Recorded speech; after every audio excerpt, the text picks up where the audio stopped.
and ladies and gentlemen, please welcome the former mayor of the city of New York, Ed Koch. Please welcome the former United States Senator, Al D'Amato.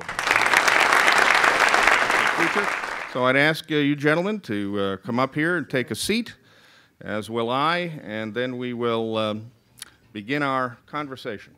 Several weeks ago, you made some very public statements about the future of New York and about reform in New York, characteristically very straightforward statements, and you then began an effort directed at reform in various ways. So let's start with that so everybody is aware of it. Tell us what you said, why you said it, and what you've been doing since then. Well, I think I could best sum it up by saying, throw the bums out. And the fact is that the good aren't good enough because they don't have the courage or the steel in their spine to stand up to the others who are evil, and we are the laughing stock of the nation. Do you agree that the state is in such a bad place that we need to throw the bums out? I think the mayor's been understated. Unusual for him. I think that this has been going on now for at least 2 decades, and that is the subjugation of our elected officials to the special interest groups. And the worst of the group is the teachers' unions. Owns both sides of the aisles. People are absolutely terrified. Look and see what your tax burden is. Why don't you get meaningful change, meaningful legislation? That's the problem. There's no question that the municipal unions are a major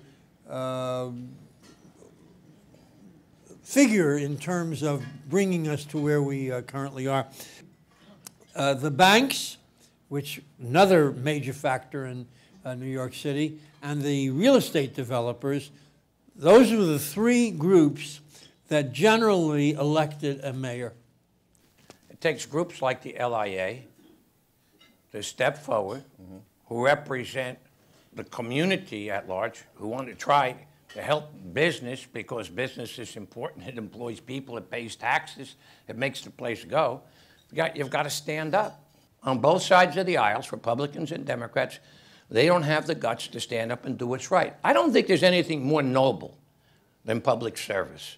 But by God, if you're going to be there just to keep a job, and you're afraid to do the right thing, then Koch is right. Throw the bums out. I am a liberal with sanity. I know that you cannot spend money you don't have. I know that. You cannot keep borrowing. You cannot continue the deficit spending. And at some point in time, you're going to have to take the draconian measures. I'm not telling you it's easy, but I am telling you that the day is going to come when these draconian measures will be even worse than anything that we could do now to ameliorate the problem. Let's talk about redistricting. Okay.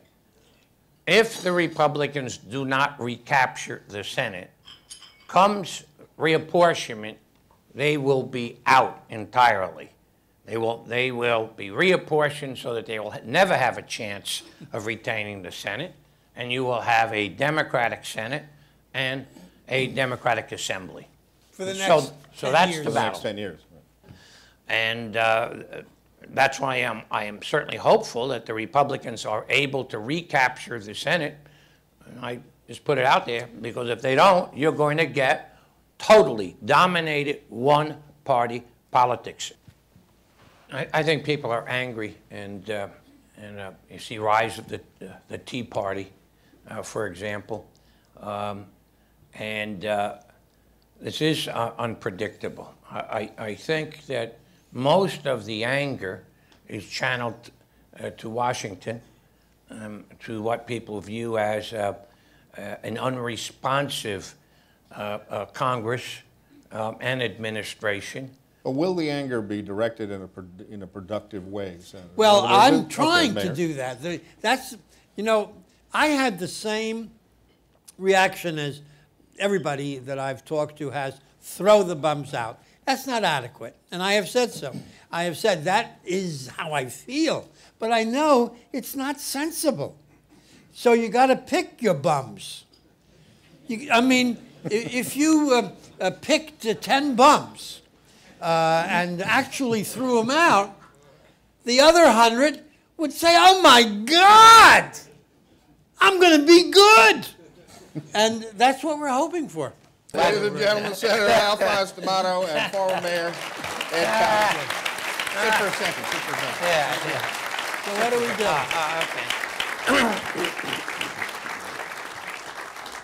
Before we break up, I just want to say a final word. This is the last public occasion that I will preside over as president of the Long Island Association after 16 and a half years.